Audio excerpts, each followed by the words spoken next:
నమస్కారం. ఆర్వీఆర్ ఛానల్‌కి స్వాగతం.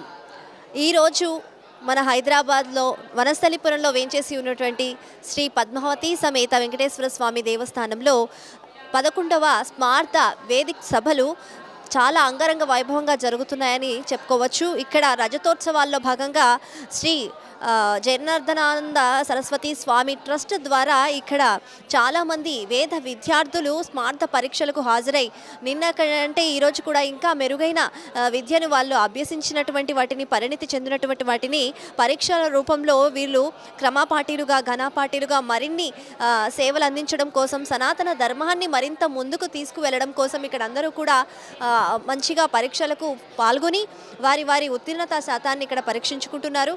అలానే ఈరోజు ఉదయం 7:30 గోపూజతో మొదలైనటువంటి ఈ కార్యక్రమం అత్యంత వైభవోపేతంగా ఇక్కడ కొనసాగుతోంది.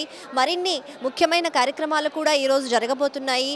అత్యంత ముఖ్యంగా ఇక్కడ పద్మావతి సమేత శ్రీ వెంకటేశ్వర స్వామి వారికి ఈ జనార్దనానంద సరస్వతి స్వామి వారి ట్రస్ట్ వారి చేతుల మీదుగా అత్యంత వైభవోపేతంగా ఈరోజు సాయంత్రం మంచి ముహూర్తాన కళ్యాణ ఘట్టం కూడా ఇక్కడ కన్నుల పండుగగా జరగనుంది.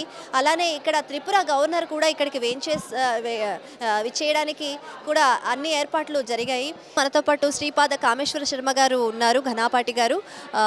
ఆయన్ని అడిగి మరిన్ని వివరాలు తెలుసుకునే ప్రయత్నం చేద్దాం. నమస్కారం అండి. ఇక్కడ ఈరోజు రెండవ రోజు ఈ పూజా కార్యక్రమాలు కావచ్చు, గోపూజ నుంచి గురువందనం, అలాగే విద్యార్థులకి స్మార్త పరీక్షలు, ఈరోజు జరగబోయే కళ్యాణ క్రతువు, ఇవన్నీ గురించి కూడా మీరు వివరించండి సార్. ఈరోజు ఉదయం గోపూజ గురువందనం ఇప్పటిదాకా జరిగాయి. ప్రజెంట్ స్మార్త పరీక్షలు ప్రారంభం అయ్యాయి. సాయంత్రం వరకు పరీక్షలు నడుస్తూ సుమారుగా ఒక 80 మంది విద్యార్థులకి ఈవేళ మనం పరీక్షలు నిర్వహణ చేస్తున్నాము. మళ్ళీ సాయంత్రం ఈరోజు మన త్రిపుర గవర్నర్ గారు వస్తున్నారు ఈరోజు. అలాగే సాయంత్రం మధురపల్లి దత్తాత్రేయ శాస్త్రి గారి ప్రవచనం కూడా ఉంటుంది. తర్వాత వెంకటేశ్వర స్వామి కళ్యాణోదయం నడుస్తుంది. ఇక్కడ సాయంత్రం వరకు అందరూ కూడా ఈ కార్యక్రమాలు వీక్షించి తరించవలసిందిగా కోరుతున్నాము. ప్రస్తుతం మనతో పాటు దుర్భాగుల కుమార శర్మ గారు ఉన్నారు, ఘనాపాటి గారు. ఆయన అడిగి ఇక్కడ జరిగే కార్యక్రమాలు విశేషాలు కూడా మనం అడిగి తెలుసుకుందాం. నమస్కారం అండి. ఇక్కడ ఎలాంటి కార్యక్రమాలు జరుగుతున్నాయి, ఈరోజు ఎలాంటి కార్యక్రమాలు జరుగుతున్నాయి, ప్రత్యేకతలు ఏమున్నాయి, విద్యార్థులు ఎంత శాతం వారి ఈ శాస్త్రాలు కావచ్చు, వేదాలు కావచ్చు ఎంతవరకు పఠనం చేశారు, ఉత్తీర్ణత శాతం ఎంత ఉంది చెప్పండి. చాలా అద్భుతంగా మనకి భాగ్యనగరంలో జరుగుతున్న కార్యక్రమాలు శ్రీ జనార్దనానంద స్వామివారి అనుగ్రహం ద్వారా 3 రోజుల కార్యక్రమాలు జరుగుతున్నాయి. నిన్న ప్రారంభమైనవి, గోపూజతో ప్రారంభమయ్యి స్మార్త పరీక్షలు ఇక్కడ జరుగుతూ ఉన్నాయి. శృతి స్మృతి పురాణానామని మనకి శృతులు అంటే వేదములు, ఆ వేదాలు మూలం, అది మూలం చెప్పబడుతుంది. ఈ ఓనం ఈశేత్వర్జేత్వ వాళ్ళు మూలం చెప్పబడుతుంది. తర్వాత ఈ ప్రక్రియ ఆ వేదం ద్వారా వచ్చినది ఏదైనా ఈ స్మార్తం ఉంటేనే ఉపనయనాలు, వివాహం చేయాలి. వేదం కేవలం మంత్రం చెప్తుంది, ఎలా తాలిబెట్టు కట్టాలి, లేదా ఎలా తలంబ్రాలు పోయాలి, వివరణ చెప్పదు. ఆ వివరణ ఉన్న విధంగా కేవలం స్మార్త. అది వేదం అంటే వేదపారాయణ అందరికీ తెలిసిన వాళ్ళు కూర్చొని పారాయణ చేయడం అంతే. ఇక్కడ జరిగే ఆ పరీక్షలు కూడా వీరి ద్వారా నడుస్తున్నాయి. అది నడుస్తున్నాయి. రజతోత్సవంగా మన అత్యంత వైభవంగా భాగ్యనగర్లో ఇక్కడే జరిగింది రజతోత్సవం. వేద పరీక్షలు, అది 4 వేదాల పరీక్షలు జరిగినాయి. ఇప్పుడు ఇక్కడ జరిగేదేమో స్మార్త పరీక్షలు. ఇది ప్రాక్టికల్. మన పరిభాషలో మాట్లాడాలంటే వేదంలో ఉన్న స్మార్థం అనగా ప్రాక్టికల్. వివాహం ఎలా చేయాలి, ఉపనయనం ఎలా చేయాలి, ఒక రుద్రహోమం ఎలా చేయాలి, చండీ హోమం చేయాలి, దానికి దర్భాలు అంటే ఎలా ముడి వేయాలి, స్వాహ అన్నప్పుడు ఎలా నెయ్యి వేయాలి, ఇదంతా ప్రాక్టికల్గా చేసేది. చాలా అద్భుతంగా నిన్న కొంతమందికి పరీక్షలు పూర్తి చేశారు అధ్యాపకులు, పరీక్షాధికారులు. ఈరోజు ఇంకా కొంతమంది పరీక్షలు జరుగుతూ ఉన్నాయి. అనేక ప్రాంతాల నుంచి వచ్చారు. వాళ్ళ విద్వత్తు ఇక్కడ తెలియబట్టి సర్వసాధారణ నేను కావచ్చు, సర్వసాధారణమైన జనులకి, మానవులకి ఆచమనం చేయాలనేలా తెలియదు. ఆచమనం ఎలా చేయాలి, ప్రాణాయామం చేయండి అంటారు. ఇప్పుడు యోగా డే ఎలా వచ్చిందో మనకి పూర్వం నుంచే ఉంది. యోగా ఎలా చేయాలి, ఆ యోగా చేయాల్సింది ఎలా చేయాలనేది కూడా దీంట్లోనే ఉన్నది. ప్రాణాయామం ఎలా చేయాలి, ఓం భూ అని దాంట్లో మంత్రం ఎలా చేయాలి అనేది ఆ శాస్త్రోక్తంగా ఎలా చేయాలి, పూర్వం ఇప్పటి నుంచే వచ్చింది. అలాంటి గణపతి పూజ, పుణ్యాహవాచనం, హోమం చేయాలంటే ప్రక్రియ ఏంటి, ఇలాంటివన్నీ క్రతువులన్నీ దీంట్లో ఉంటాయి. అత్యద్భుతంగా ఈరోజు కూడా అనేక మంది పండితుల ద్వారా విద్యార్థులకి పరీక్షలు జరుగుతున్నాయి. తద్వారా వీళ్ళు నేర్చుకోవడం అంటే ఒక తరం నుంచి జనరేషన్ అంటారు కదా, ఆ జనరేషన్ వాళ్ళు ఎలా చేస్తున్నారో తెలుసుకొని కొత్త జనరేషన్కి అందించడం అని ఒకటి, ఇది చాలా అద్భుతమైనది. వీరు అందించాలి. మా తాతగారు వెళ్ళి చెప్పారు, నాన్నగారు చెప్పారంట, అలానే మా గురుగారికి చెప్పారు, ఆ గురుగారు చెప్పారు, ఆ గురుగారు చెప్పారు. ఓహో, ఇలా పరంపర నడవటం అని అంటారు కదా, ఈ పరంపర నడవడానికి పెద్దలతో మైలురాయి అవుతారు. వీళ్ళు నేర్చుకుంటారు. గురువు ఇంకొక పరీక్షాధికారుల ద్వారా ఇలా అంటే ఓహో నేర్చుకొని ఇంకా ఈ భవిష్యత్తు తరానికి ఈ వేదాన్ని స్మార్తాన్ని అందించే పిల్లలు వీళ్ళే. కనుక ఇవి ద్వారా సనాతన ధర్మాన్ని మన తరం ఒక పై తరం అయిపోయింది, మన తరం నడుస్తుంది, భవిష్యత్తు తరం కూడా వీళ్ళ ద్వారా అత్యంత అద్భుతంగా సనాతన ధర్మం వర్ధిల్లాలని కోరుకుంటున్నాం. మరొక ఘనాపాటి గారు ఉన్నారు, మల్లికార్జున శర్మ గారు. ఆయన అడిగి ఇక్కడ జరగబోయే కార్యక్రమాలు, విశేష అతిథులు ఎవరెవరు వస్తున్నారు, ఎలాంటి కార్యక్రమాలు జరుగుతున్నాయి, విద్యార్థులకి మరింత ప్రోత్సాహకాలు అందించే దిశగా ఎలాంటివి జరుగుతున్నాయి అనేది ఆయన మాటల్లో అడిగి తెలుసుకుందాం. నమస్కారం అండి. ఈరోజు ఎలాంటి కార్యక్రమాలు జరుగుతున్నాయి, విద్యార్థులకి స్మార్త పరీక్షలు ఎలా జరుగుతున్నాయి, వీళ్ళల్లో ఎంతమంది వేద విద్యను అభ్యసించి అందులో పరిణితి చెందిన వాళ్ళు ఎంతమంది ఉన్నారు, మీకు ఎలా అనిపిస్తుంది?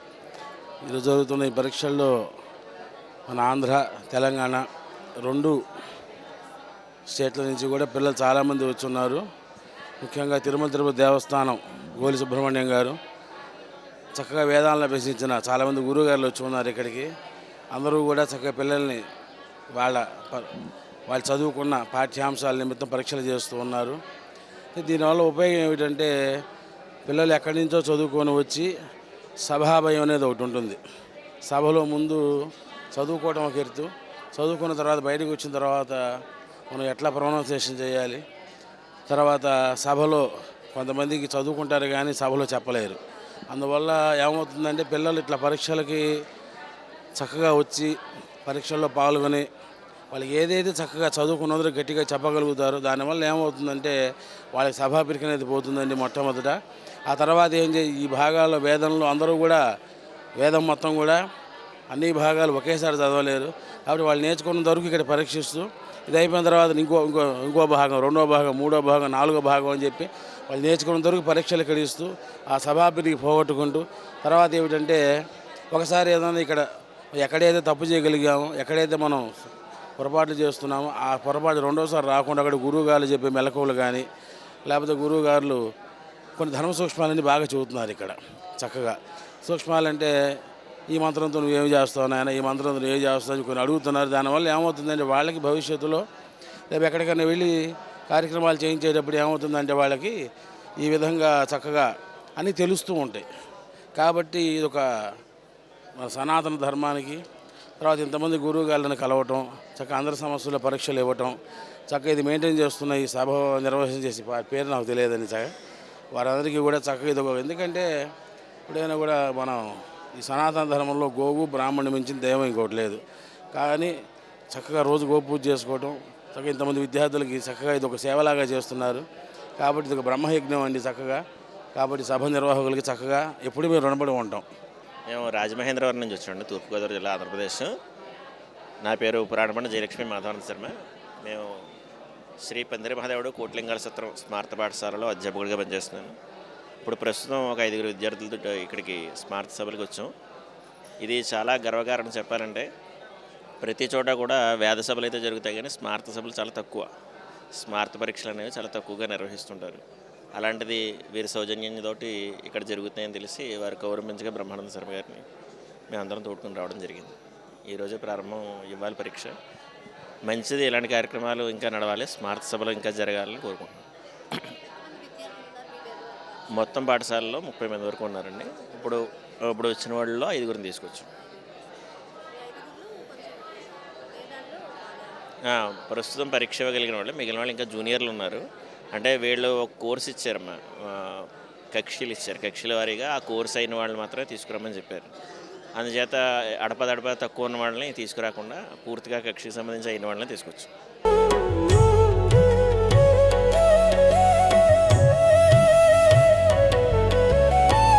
मुखे चारुहासं करे शङ्खचक्रं गले रत्नमालां स्वयं मेघवर्णं तथा दिव्यशस्त्रं प्रियं पीतवस्त्रं धरन्तं मुरारिं भजे वेङ्कटेशं सदा भीतिहस्तं मुदा जानुपाणिं लसन्मेखलं रत्नशोभाप्रकाशं जगत्पादपद्मं महत्पद्मनाभं धरन्तं मुरारिं भजे वेङ्कटेशम्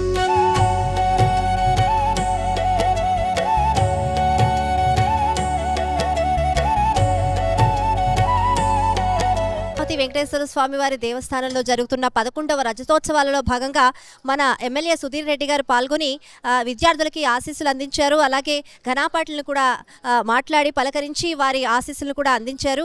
సుధీర్ రెడ్డి గారిని అడిగి మరిన్ని విషయాలు తెలుసుకుందాం. నమస్కారం అండి ఎమ్మెల్యే గారు, మీరు రావడం చాలా సంతోషంగా ఉంది. ఇక్కడ వీళ్ళందరికీ కూడా ప్రోత్సాహాన్ని అందించినట్టుగా మీకు ఎలా అనిపిస్తుంది? చాలా సంతోషంగా ఉంది. ఎందుకంటే ముఖ్యంగా మన సంస్కృతిని కాపాడుకుంటూ వేద పాఠశాలలో కొత్త విద్యార్థులను తయారు చేసుకుంటూ రాబోయే తరానికి కూడా మన సంస్కృతిని అంతా చాటి చెప్పాలి, హిందుత్వాన్ని చాటి చెప్పాలని చెప్పేసి డాక్టర్ సూలపాని గారు చేస్తున్న ప్రయత్నాన్ని ప్రత్యేకంగా నేను అభినందించుకుంటూ, మరి ఇంతమంది వేద పాఠశాల విద్యార్థులు గురువుల ఆధ్వర్యంలో ఈరోజు పరీక్ష రాసినట్టే వాళ్ళ యొక్క ఉచ్చారణ కానివ్వండి, వాళ్ళ యొక్క మంత్ర పఠనం కానివ్వండి ఏ విధంగా ఉంటుందో అని పరీక్ష ఏర్పాటు చేసి గురువులు నిశితంగా పరిశీలించి వాళ్ళకు మార్కులేసి మరి ఉత్తీర్ణులైన వాళ్లకు సర్టిఫికెట్లు అందజేస్తే ఆ సర్టిఫికెట్స్ని పొందిన వాళ్ళు ఈ రాష్ట్రంలో ఎండోమెంట్స్లో ఎక్కడైనా జాబ్ పొందవచ్చు. అలాగే ఏ గుడిలో కానీ అర్చకులు కానీ లేకపోతే తిరుపతిలో కానీ నరసింహస్వామి దేవాలయం యాదగిరిగుట్టలో కానివ్వండి, లేకపోతే వేములవాడలో కానివ్వండి, ప్రసిద్ధి చెందిన ఆలయాల్లో వాళ్ళు మరి అర్చకులుగా చేరే అవకాశం ఉంటుంది. తద్వారా మన సంస్కృతిని చాటి చెప్పే అవకాశం ఉంటుంది కూడా ఈ సందర్భంగా మనవి చేసుకుంటూ ఈ ప్రయత్నాన్ని చేస్తున్న సూలపాని గారిని మరొకసారి ప్రత్యేకంగా అభినందిస్తాం. ట్రస్ట్ గురించి, ట్రస్ట్లో చాలామంది విద్యార్థులు ఇలానే ఇంతకుముందు పూర్వం కూడా చాలామంది క్రియా పార్టీలు అయ్యారు, ఘనా పార్టీలు అయ్యారు. వారి భవిష్యత్తును కూడా సనాతన ధర్మాన్ని కూడా ముందుకు తీసుకెళ్తున్నారు. ఖచ్చితంగా ఈ విషయంపై ఆవశ్యకత ఎంతైనా ఉంటుందంటారు. ప్రస్తుతం డిజిటల్ యుగం నడుస్తున్న కాలంలో మన సనాతన ధర్మాన్ని కాపాడడానికి ఇది ఒక మైలురాయిగా ఉంటుంది. అదే అండి, మన సంస్కృతి అంటేనే మన సనాతన ధర్మం అన్నట్టు. సనాతన ధర్మాన్ని కాపాడే ప్రయత్నంలో ఈ ప్రయత్నం చేస్తున్న సూలపాని గారిని అభినందిస్తా ఉన్నాను. ఎందుకంటే వీళ్ళందరూ కూడా రేపు భవిష్యత్తులో రాబోయే తరానికి అంతా కూడా సనాతన ధర్మం అంటే ఏంది అనేది అందరికీ చెప్తారు. ఇప్పుడున్న ఆధునిక యుగానికి, ఆధునిక కల్చర్ జెన్జీ ఈ జనరేషన్కి సనాతన ధర్మం అంటే కూడా తెలియదు చాలామందికి. కాబట్టి అది తెలియజేసే ప్రయత్నంలో వీళ్ళలాంటి వేద పండితులు తయారైతే రేపు పొద్దున తెలియజేసే ప్రయత్నం చేస్తారు. లేకపోతే జెన్జీ జనరేషన్ ఇదే విధంగా ఉంటే ఏంటంటే టోటల్గా మన ధర్మం అంతరించిపోతుంది, హైందత్వం పోతుంది. కాబట్టి ఇది చాలా ఆవశ్యకత, అవసరమని కూడా ఈ సందర్భంగా మనం చేస్తాం. ఇలాంటి కార్యక్రమాలకి ప్రభుత్వం తరపు నుంచి కూడా ప్రోత్సాహకాలు అందించే దిశగా ఏమైనా ఉండాలండి. ప్రభుత్వం కూడా ఏమైనా ప్రోత్సాహకాలు అందిస్తే చాలా బాగుంటుంది. మరి మేము కూడా ప్రభుత్వం దృష్టికి తీసుకుపోతాం. ధన్యవాదాలు సార్. సో అందరికీ నమస్కారం. ఈరోజు డాక్టర్ సూలపాని గారు మరి పెద్దలు బ్రహ్మానందం గారు వారి అనుగ్రహంతో ఇవాళ ఈ కార్యక్రమానికి అటెండ్ చేసే భాగ్యం నాకు కలిగిందంటే వారికి ప్రత్యేకంగా ధన్యవాదాలు తెలుపుకుంటా ఉన్నాను. 11వ స్మార్థ విద్వత్వ సభల మరి ఈరోజు జరుగుతూ ఉన్నాయి. మరి 3 రోజులు, నిన్న ఈరోజు రేపు 3 రోజులు జరుగుతూ ఉన్నాయి. మరి దీనికి పూనుకున్న సూలపాని గారు, బ్రహ్మానందం గారు వారు నిజంగా హిందుత్వాన్ని రక్షిద్దామన్న ఉద్దేశంతో వేద పాఠశాలలో చదువుకున్న విద్యార్థులందరికీ కూడా ఇక్కడ పరీక్షలు ఏర్పాటు చేసి ఉచ్చారణలో కానీ లేకపోతే పలికే శ్రద్ధల్లో కానీ వాటన్నిటి కూడా పరీక్ష రూపకంగా గురువుల ఆధ్వర్యంలో చేస్తున్నందుకు ప్రత్యేకంగా వారిని అభినందిస్తూ ఈ దేశానికి మరి ఈ రాష్ట్రానికి ఎంతోమంది వేద పాఠశాల విద్యార్థుల్ని రాబోయే తరానికి అందిస్తున్నందుకు. ఎందుకంటే తరతరానికి మారుతూ ఉంది మన కల్చర్, మర్చిపోతూ ఉంది. పూర్వీకులు మనకు ఏం చేసిందో మన సంస్కృతి అనేది మర్చిపోతూ ఉంది. మర్చిపోకుండా వేద పాఠశాల పెట్టి ప్రజలకు మన యొక్క సంస్కృతిని, మన హిందుత్వాన్ని కూడా అందరూ కూడా పంచుతున్నందుకు సూలపాని గారికి ప్రత్యేకంగా ధన్యవాదాలు తీసుకుంటాము. జనార్దనానంద సరస్వతి స్వామి సంస్కృతి ట్రస్ట్ ఆధ్వర్యంలో సభ్యులందరికీ కూడా నాకు ప్రత్యేకంగా ధన్యవాదాలు తెలుపుకుంటాను. గురుర్బ్రహ్మా గురుర్విష్ణుః గురుర్దేవో మహేశ్వరः గురు సాక్షాత్ పరం బ్రహ్మ తస్మై శ్రీ గురవే నమః. వేదికను అలంకరించినటువంటి పెద్దలకి, విద్వాంసులకి, సభాసదులలో ఆశీనులైనటువంటి విద్వాంసులు, వేద పండితులు వీళ్ళందరికీ కూడా సాష్టాంగ నమస్కారాలు చేస్తూ,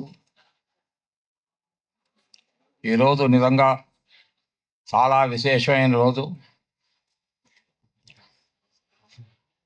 ఇంద్రసేనారెడ్డి గారు గవర్నర్గా వారు నేను వారిని ఇక్కడ చూసుకుంటాం, చాలా ఆనందంగా ఉన్నది. వారి సభకు రావటం, ఈ సనాతన ధర్మానికి, భారతీయ సంస్కృతికి వారు చేసినటువంటి కృషి ఎంతో, చిన్న బాల్యం నుంచి అంత కృషి చేశారు ఆయన. ఎన్నో ఉద్యమాల్లో పాల్గొన్నారు ఆయన.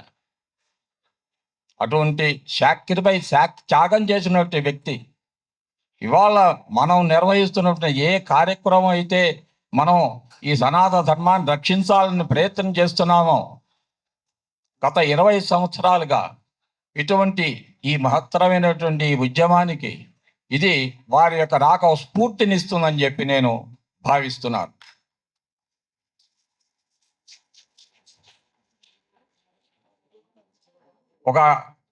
నాకు బాగా గుర్తుంటే, నేను 20 సంవత్సరాల క్రితం వారు మీటింగ్ పెట్టారు. బ్రాహ్మణుల్ని అందరినీ కూడా సమావేశపరిచి ఏ విధంగా ఈ సమాజాన్ని రక్షించాలి అని చెప్పి ఆ మీటింగ్లో నేను కూడా పాల్గొన్నాను. అందువలన వారు చిన్నప్పటి నుంచి, బాల్యం నుంచి రాష్ట్రీయ స్వయం సేవక సంఘం, విశ్వదేవి విద్యార్థి పరిషత్, తర్వాత భారతీయ జనతా పార్టీ, వీటన్నిటిలోనూ కూడా చాలా ముఖ్యమైనటువంటి స్థానాలు పొంది ఈ దేశానికి ఎంతో సాక్రిఫైస్ చేశారు. వారి త్యాగాన్ని గుర్తించి ఆ గవర్నమెంట్ వారు కూడా వారిని రాష్ట్ర గవర్నర్గా వారిని చేయటం అనేటువంటిది మనందరికీ, మన రాష్ట్రానికి, మనందరికీ కూడా అది ఎంతో సంతోషదాయకం, ఎంతో ముదామైనటువంటి విషయం అని చెప్పి, అటువంటి వారు ఇవాళ ఇక్కడ రావటం అనేటువంటిది మనందరి యొక్క చాలా విశేషం అని చెప్పి, వారికి ఇక్కడికి వచ్చినందుకు మా హృదయపూర్వకంగా మా సంస్థ తరపున కృతజ్ఞతలు తెలియజేసుకుంటున్నాం. భారతీయ సంస్కృతికి మూలం వేదాలు. వేదం లేని భారతీయ సంస్కృతి లేదు. నేను కొద్దిసేపే, ఇంకా పెద్దలు వాళ్ళు ఉన్నారు, మాట్లాడవలసింది కొన్ని విషయాలు సూక్ష్మంగా మాట్లాడతాను. భారతీయ సంస్కృతికి మూలం వేదం. ఆ వేదం ఏం చెప్పింది?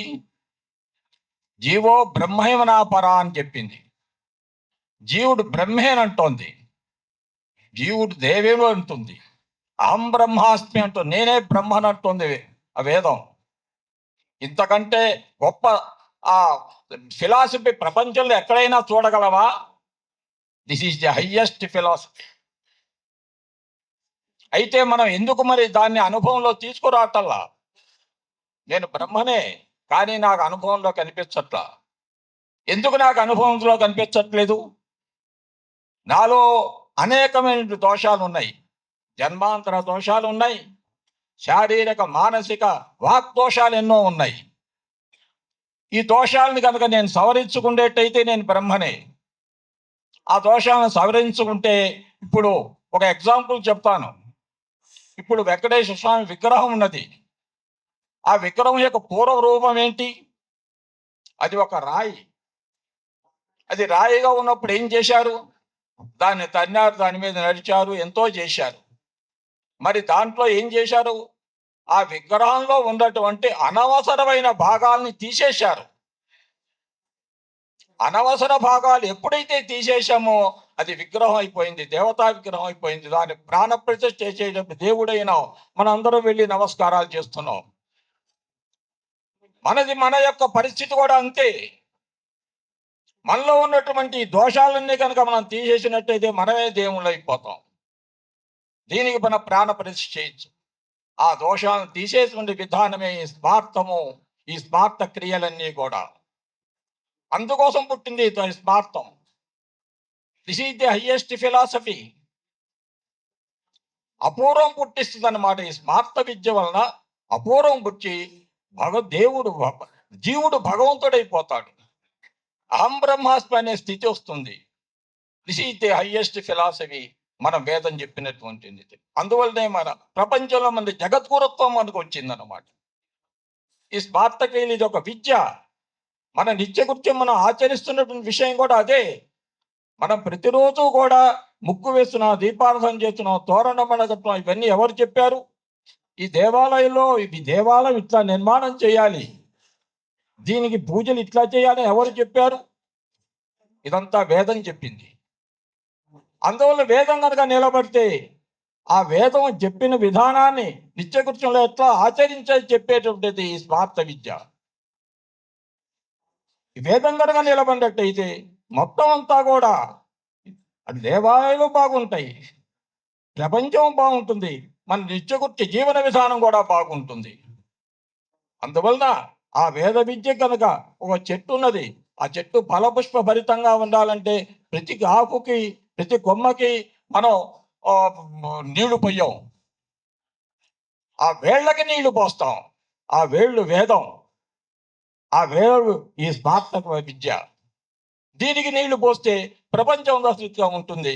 ప్రతి ఒక్కడు మన తెల్లవారు లేస్తే మనం సత్యనారాయణ వ్రతం చేయించుకుంటూ ఉంటాం, ఇంకేవో అనేకటువంటి స్మార్త క్రియలు చేసుకుంటాం. ఇవన్నీ ఫలప్రదం కావాలనేటైతే ఇదిగో వీరి ద్వారా మనం చేసుకోవాలి. ఇది కనుక పరిపుష్టిగా ఉంటే అప్పుడు అపూర్వం పుట్టుకొస్తుంది.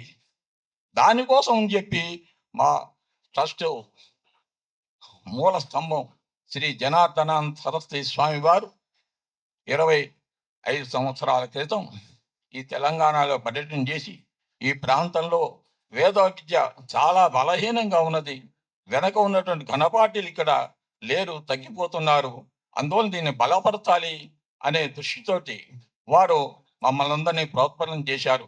నాయన ఇక్కడ వేద సభలు పెట్టి పరీక్షలు నిర్వహించండి, చేసినట్టయితే మళ్ళీ వేదం నిలబడుతుంది, వేదం నిలబెట్టే ధర్మం నిలబడుతుంది. అందుకోసం అని చెప్పి మీరు ఈ పని చేయని అని చెప్పి వారు మాకు ఆజ్ఞాపించారు. అట్లాగే వారు కంచి పరమాచారి యొక్క ప్రధానమైన శిష్యులు, పరమాత్ముడు కంచి పీఠాధిపతులు కూడా మన సభకు వచ్చారు. వారి యొక్క ఆశీస్సులతోనే మనం ఈ కార్యక్రమాలన్నీ కూడా నడుపుకుంటున్నాం.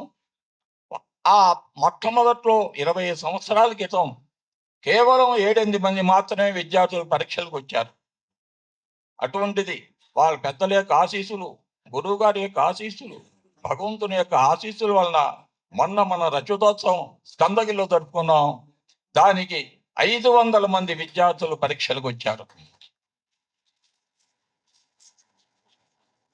మొత్తం భారతదేశ వేదం అంతా కూడా 1200 శాఖలు ఉన్నాయి. ఈ రోజున మొత్తం శాఖలని లుప్తమై 10 శాఖలు మాత్రమే మిగిలిపోయినాయి. ఈ 10 శాఖల్లోనూ కూడా మొన్న ఇక్కడ మన ఈ రజతోత్సవంలో పిల్లలు విద్యార్థులు పరీక్షలకు ఇచ్చారు. అది మన యొక్క గొప్పతనం. మళ్ళీ తెలంగాణ ప్రాంతంలో వేద విద్య నిలబడింది అని చెప్పడానికి ఇది ఒక ఉదాహరణ.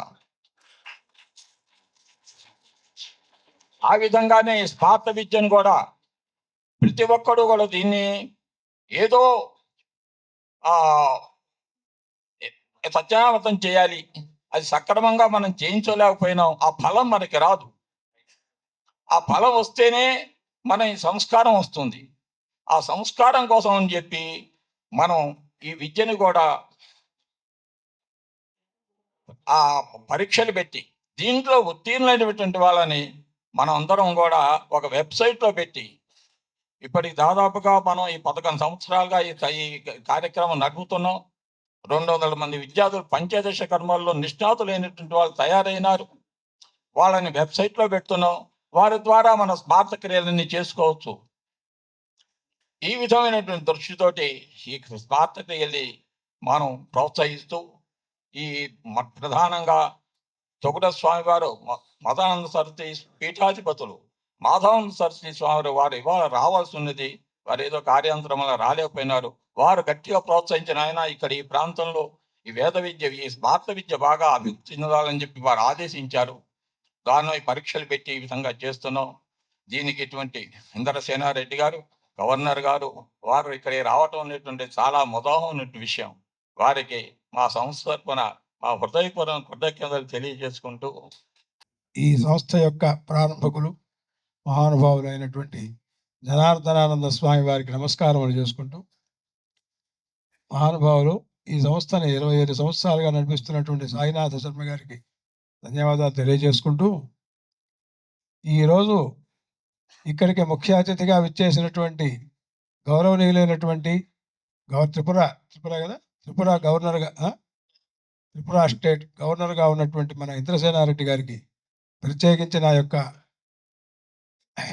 ఆశీస్సులు, కృతజ్ఞతలు, ధన్యవాదాలు అన్నీ కూడా తెలియజేస్తున్నాను. ఎందువల్లంటే సనాతన ధర్మాన్ని నిలబెట్టడానికి పూర్వం అందరూ సహకరించేటువంటి అవకాశం ఉండేది. గత కొంతకాలంలో ఇటువంటి ఏమైనా చేసుకోవాలంటే రహస్యంగా మా వరకు మేము చేసుకోవడం పరిస్థితిగా ఉండేది.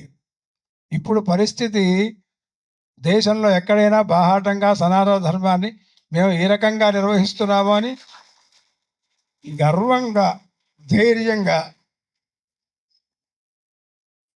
ధైర్యంగా నిర్వహించుకునేటువంటి యొక్క పరిస్థితులు ఈ రోజున ఏర్పడ్డాయి అని చెప్పడానికి నాకు చాలా గర్వకారణంగా ఉంది. అలాగే ఈ స్మార్త పరీక్షలు అనేటువంటివి పూర్వం స్మార్తం అంటే చాలా ఒక చిన్న చూపుగా ఉండేది. వేదానికి ఉన్నటువంటి గౌరవం స్మార్తానికి ఉండేది కాదు.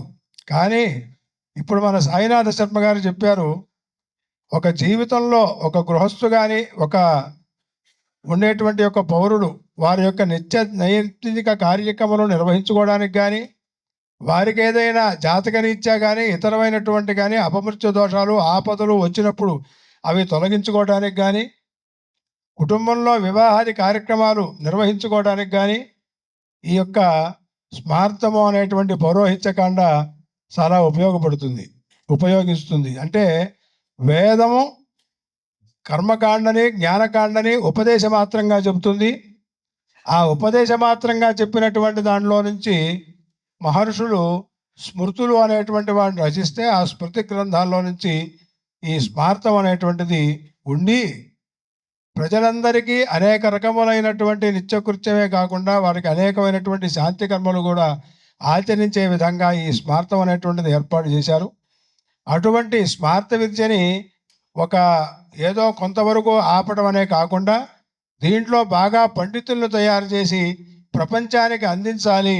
దానికి ఈ పరీక్షా కార్యక్రమం నిర్వహణ అనేటువంటిది, అధ్యాపకులని విద్యార్థుల్ని ప్రోత్సహించడం అనేటువంటిది ఉన్నప్పుడే ఇది సాధ్యమవుతుంది అనేటువంటి యొక్క ఉద్దేశంతో మహానుభావులు జనార్దనానంద స్వామి వారు నిర్ణయించి దీన్ని స్థాపించడం వల్ల గత 11 సంవత్సరములుగా ప్రతి సంవత్సరము కూడా కనీసం 200 మంది విద్యార్థులు ఇక్కడికి పరీక్షలకు వచ్చి చాలామంది పై పరీక్షల్లో కూడా ఉత్తీర్ణులై దేశానికి ప్రజలకి వైదికమైనటువంటి సేవ చేయడానికి తయారు చేస్తున్నటువంటి ఈ సంస్థని, విద్యార్థుల్ని కూడా అధ్యాపక వర్గాల్ని, పాఠశాల యాజమాన్యాన్ని కూడా నేను అభినందిస్తూ, ఈ రోజున ఇటువంటి మనకు కార్యక్రమాలు నిర్వహించుకునేటువంటి యొక్క సామర్థ్యాన్ని ఇచ్చినటువంటి యొక్క మన భారత ప్రభుత్వానికి అందరికీ కూడా ధన్యవాదాలు. శంఖ చక్రం గలే రత్నమాలా స్వయం మేఘవర్ణం తథా దివ్యశస్త్రం ప్రియం పీతవస్త్రం ధరంతం మురారిం భజే వెంకటేశం సదా భీతిహస్తం ముదా జానుపాణిం లసన్మేఖలం రత్నశోభా ప్రకాశం జగత్పాదపద్మం మహత్పద్మనాభం ధరంతం మురారిం భజే వెంకటేశం.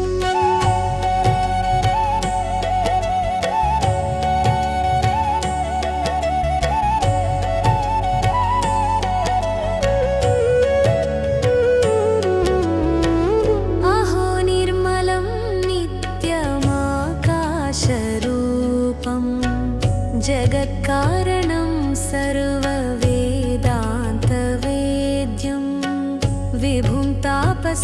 सच्चिदानन्दं